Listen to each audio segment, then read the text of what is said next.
Hello, everybody. Welcome to episode 14 of Chasing Shadows, a podcast from the Austin Stone, designed to support and supplement our Ecclesiastes sermon series. We're getting towards the end, just a couple of episodes to go. My name is Ross Lester. I'm your host, as always, for the show, and I'm joined by my friend and co-host, Val Hamilton. And this morning we have a first-time guest, our North Congregation pastor, Will Bastian. Will, thanks for joining us today on the show. Yeah, thanks. Long-time listener, first-time guest. That's really good. That's a lie. I know you've never listened to a minute of this podcast in your entire life. That is not true. So, well, tell us a little bit about yourself, maybe in three categories. Talk to us about your home life, your family, then your time at the Stone, which has been a storied career across a long period of time, and then your current role, what you currently do here. Yes, great. So I am married to Natalie, and so we've been married 11 years last week. Okay, congrats. Yes, we are married to Natalie. Yeah. She's done great. She did it. Lots of congrats to her, endurance. And then we have two little girls, Lucy and Emma. Lucy's 7 years old and in second grade, and then Emma just started pre-K this year, and she's 4. And we have a ton of fun as a family. We live in East Round Rock, and so if you don't know, Round Rock is just like a big, long rectangle.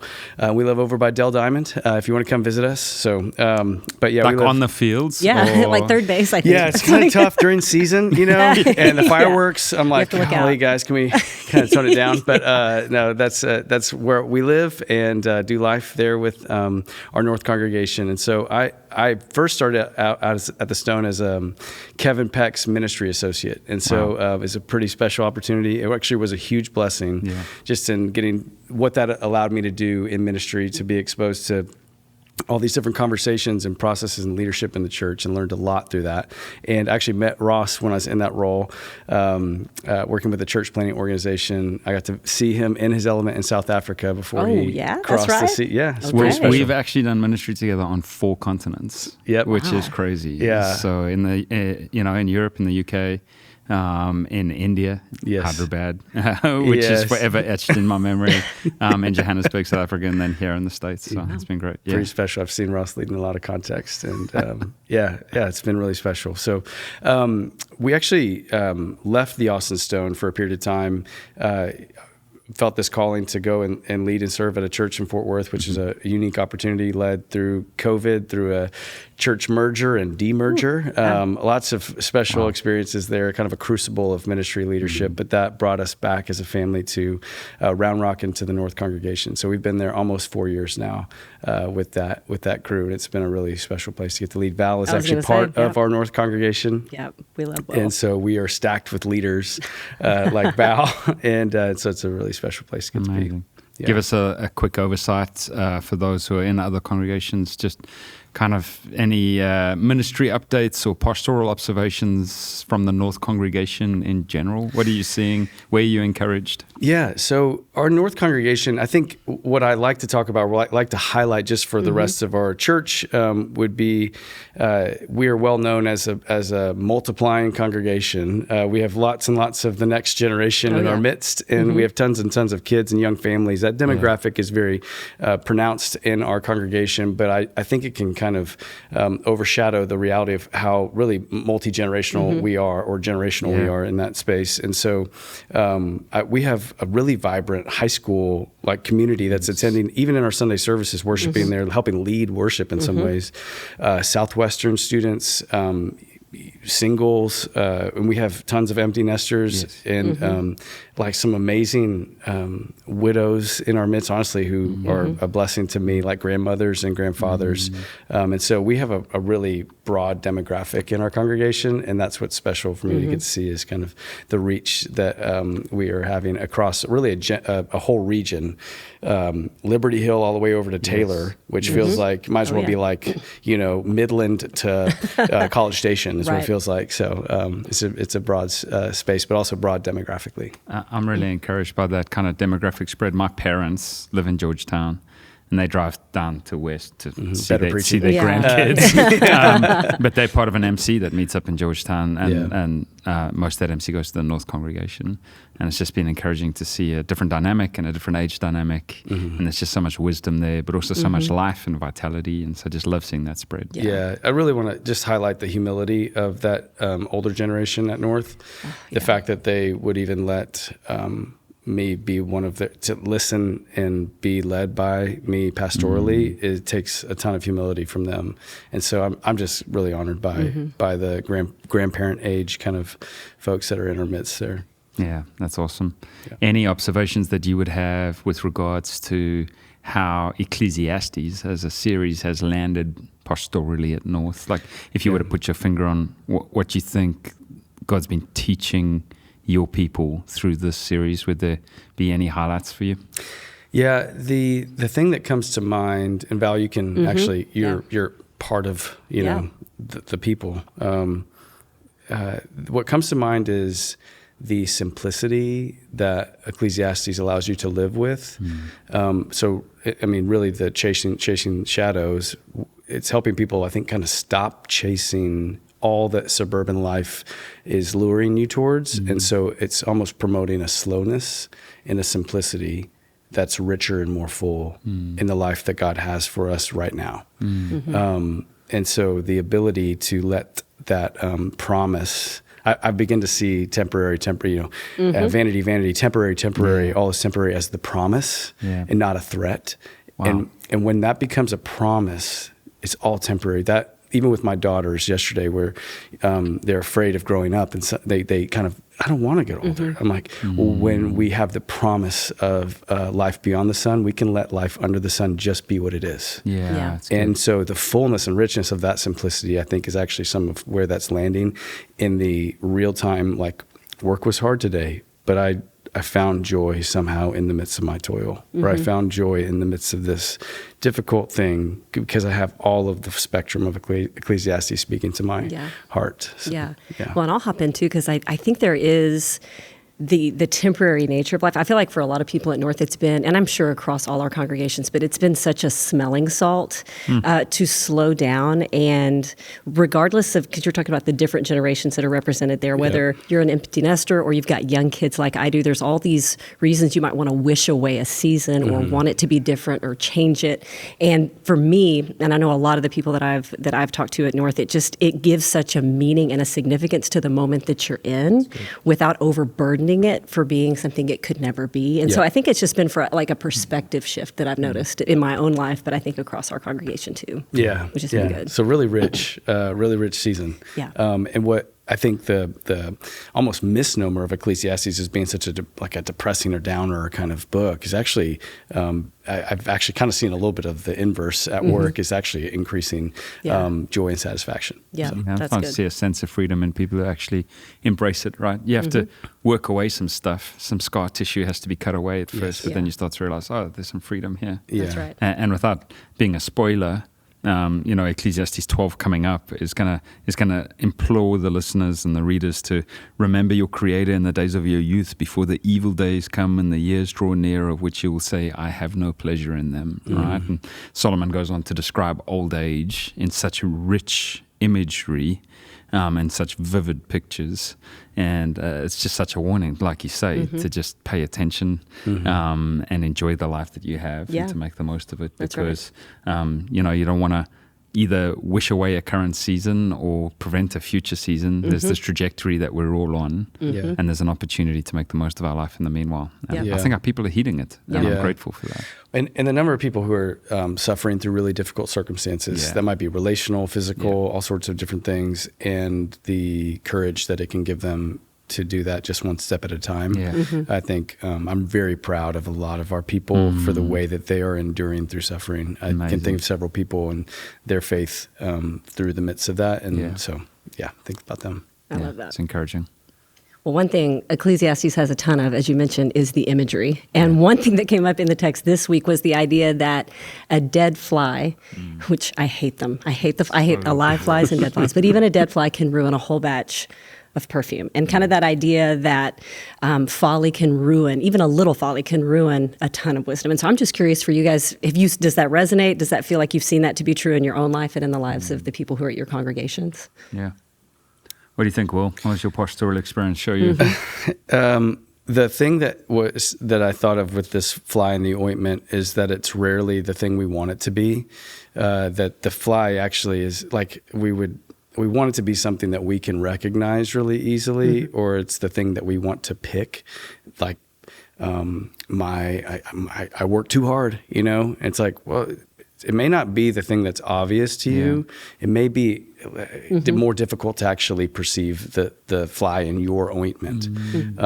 But the way that works is that it's so nefarious because it will sit there sometimes under the surface even and grow to the point where nobody can see it until everybody can see it. Yeah. And so the danger I'm sure this will come up later, but just what is required because of the sometimes invisibility of that fly, So that's what I was coming to mind for me.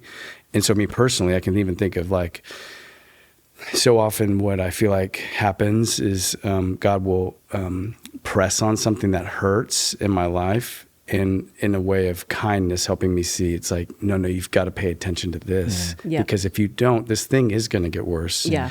And if you'll actually listen right away, it can...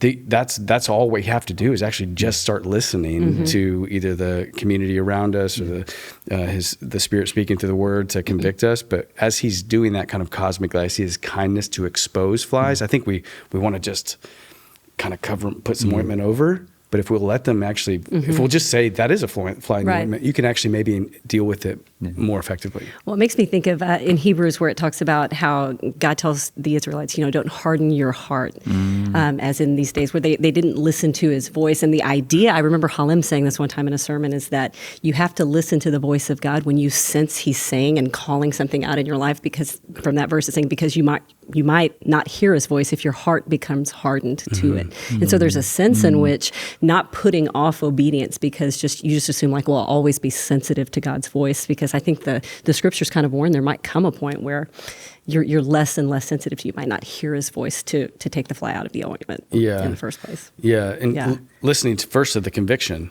you have to first be receptive to there's a fly there. Hey, everybody can see this fly. Right. You're just not paying attention to it. You got to deal with it. Yeah. Yeah, that's kind of what came to mind for me with all the flies. Yeah. I think what I've noticed across, a season of a couple of decades of ministry is we'll often stand perplexed at the big sin getting exposed in someone's life, and you wonder, how did they take that big leap, right? But then when you track it back and you hear stories and you get people vulnerable enough, you start to realize, there was not one big step into cataclysmic sin. There was thousands of pieces of folly that lead you there. So that final step doesn't feel like a big step at all. No. It feels like one just small step in the same direction.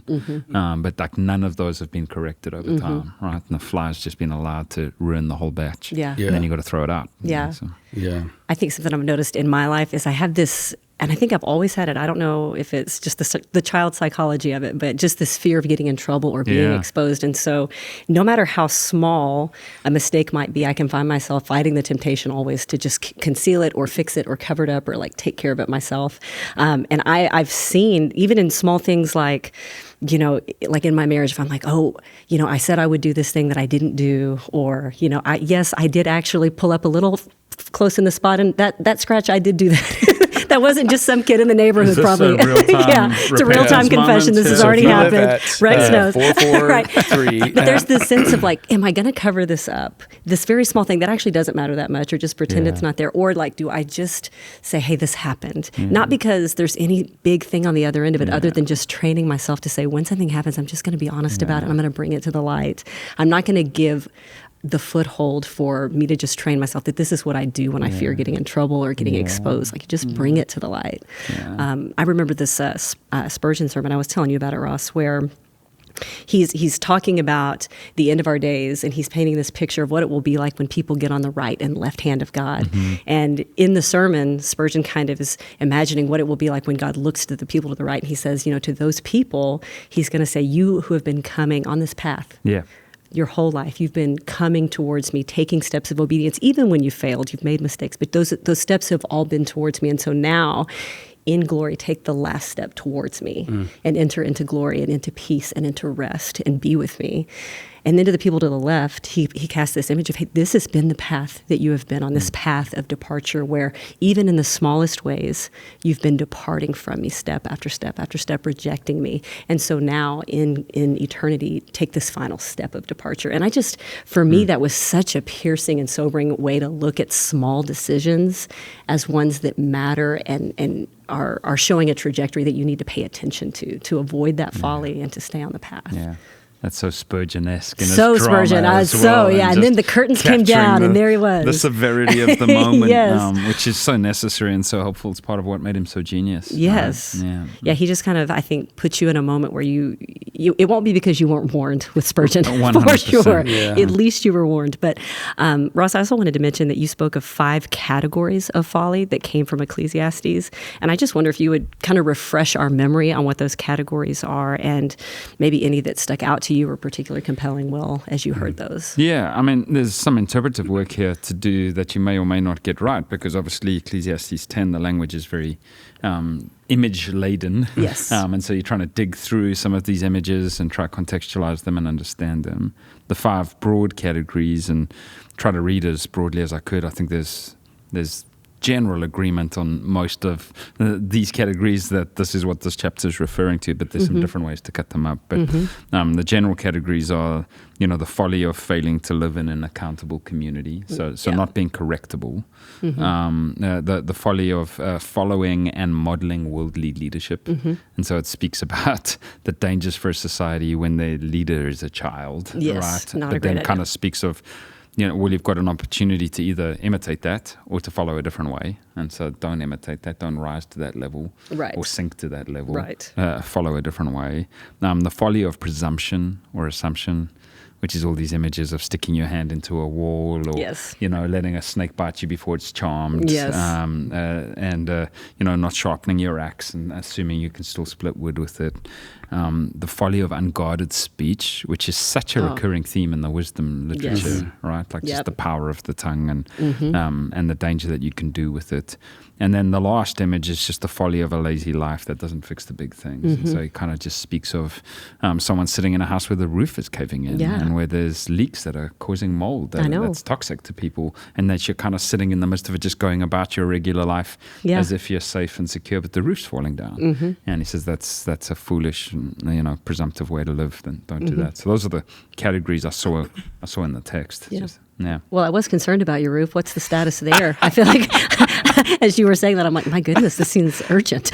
I made the error of using my own roof as an illustration, and have since been put in touch with many roofers. Yes, I was going to say, I'm sure, no in shortage. Austin, Texas, who are very willing to help, and I'm very grateful for that. So status yet to be determined. Okay, great. Depends on my insurance company. That's great. And so if my broker is listening, and I know he does, please be sympathetic with what comes across your desk. Yes. I don't think this counts as insider trading or something like that, but but it was helpful for me to have a couple of people go stand up there and go like, hey, you're caring about your normal life as if there's other things that you need to be focusing on. This roof isn't going to keep you dry for long. Yeah, right? This is your biggest problem. Yeah. You don't know it. This is the problem you need to solve. Focus on. Yes. And so that's been helpful for me to just consider in a very tangible, practical way. Yes. The gift of home ownership the Lord uses to sanctify us. Yes. So. I thought the one that I identified the most when I was hearing those categories was the presumption and assumption. And I think I'm someone who's maybe just prone to impulsivity and a sense of like, oh, I've done this before. I know exactly how it's going to go. I trust my gut. And I think I'm married to someone who's much slower to make decisions, who is more measured. And in some ways that can be so infuriating. So I'm like, well, look, we can see the writing on the wall. This is what needs to happen. And I've been so blessed to slowness that I'm not given to on my own, that my husband Rex has kind of pulled me in on those ways to say like, hey, there's wisdom in going slower. There's wisdom in asking questions and not just assuming you know every answer because you've had like an experience before similar, you know? And so I think this kind of literature, one thing I loved about it is just so real life. It was so getting at the heart of this is what the human condition is prone to. And so that one really in particular spoke to me because I'm kind of made that way. Yeah. Well, in the wonder or the sort of special power of Ecclesiastes is to get both ditches at once, because it's for the one who is kind of presumptive. Oh, well, if I dig this hole, I dig this hole, I never fall into it. Well, no, sometimes you might. If you dig that, you got to be careful and be aware. But at the same time, the challenge of Ecclesiastes is like, but wisdom can't save you from everything. It can't protect you from everything. Yeah. Sure. And so the paralysis by analysis, like you can try to correct for every detail and you won't be able to. And so kind of leaving you in a place where it's like can mitigate both ends of the spectrum, I think. Yep. That's really good. Which is helpful the way that Koheleth leads us in that. So Yeah, that's really good. What about you, Will? Is there an area in those 5? I've got like an overarching area that the Lord's teaching me that I'll speak about in a second. But well, rather than one in particular, when I saw them put into this list and kind of was just processing through, what struck me about these categories and the folly of each of them is the courage that would be required to engage in each of these, because they all would require a particular amount of almost like girding your loins, emotional fortitude to enter into each of these with the sort of integrated, grounded heart. So think about accountable community, what it takes to enter into, whether that's like a small group that you have or a relationship of accountability, to be vulnerable in that space. That's what we're talking about. That takes a lot of courage, or not just taking hook, line, and sinker everything that you're hearing and engaging with in the world as in leading in that way, or following their leadership. Or just think of that last category of the lazy life that doesn't fix big things, to have the courage to go ahead and start into a project, whether that's a life project, or for me, like an actual home project, but the courage to go ahead and step into that, even if you don't know where it's going to end up, you just know that that's the right thing to do, is to start engaging in that and trying to answer some of those questions and get the help that you would need to be a healthy person. But the courage that's required in all of those, I think the gospel provides for us in a really unique way, because the way that Jesus gives us an identity that's not rooted in our own achievement or our own performance, it untethers that, and he is the giver of our identity, our meaning, significance, and securities coming from his finished work and what he gives to us. And so that way we can enter into these spaces without kind of a existential crisis around how we're performing, or whether or not people are going to see my weaknesses, or whether or not I'm going to be everything that everybody wants me to be. I can actually just enter in as myself, with an emotional kind of courage given to me by the gospel. And so that's what struck me when I saw these. Not that folly and wisdom are kind of put out as an intellectual challenge, but also the emotional element that's required that the gospel can provide for us. Yeah. That's And really that's so good. great. When you get that identity right, then, repentance isn't an enemy. It's not a threat. Yeah, And so that's right. you can return over even small things, because you're not trying to defend a reputation. Yeah. You're not trying to promote or protect an identity. Yeah. You have that secured in Christ. Yeah. And so now repentance becomes a joy, right? Yeah. Oh, I was on the wrong path. Return to the right one. Yeah. You don't need to hide that. You don't need to disguise that. Is it Chrysostom, the quote that you have that's so helpful? We glory in the wrong thing. We need to glory in repentance and not in our sin. Yeah, so good. exactly right. I think for me, what the Lord was teaching me as well is just in this season of leadership, I maybe using some of the wrong categories of like repentance is just for like these repentance and return, and even exposure is just for these clear, big sins, right? That you have to wait to be found out in, and that's what it takes to be a leader, is to avoid those. But what if being a leader is also to avoid the small follies, the small repentances, the small things where you go like, I don't think you've gone into full-blown sin yet, but you should return. That's not a wise path.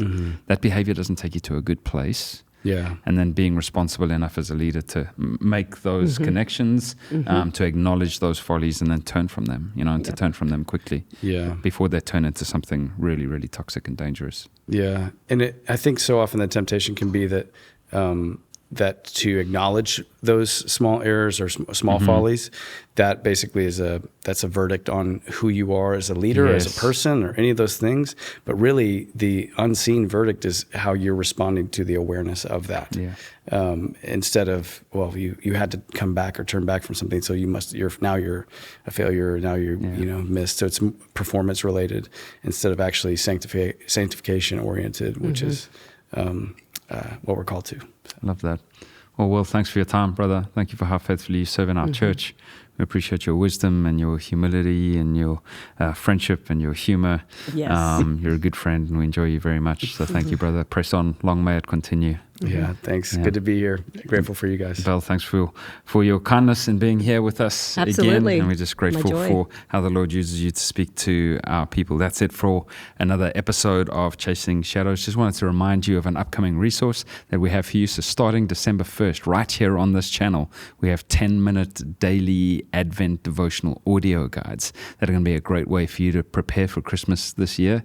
And so if you subscribe to this channel, just stay right here on the podcast channel for those, and they'll be uploaded automatically starting December 1st. There'll be 25 of those all the way through to Christmas Day. I'd encourage you to enjoy those and to share those with your friends. We think they're going to be a very helpful resource. We're nearly done with Chasing Shadows. We've got one more episode of this podcast series. I hope and pray that it has been helpful to you. If it has been in any way, shape or form, it's helpful for us to hear back from you. And so please feel free to mail us at podcast@austinstone.org. Otherwise, we'll see you in one of our services across our 6 congregations this Sunday. God bless.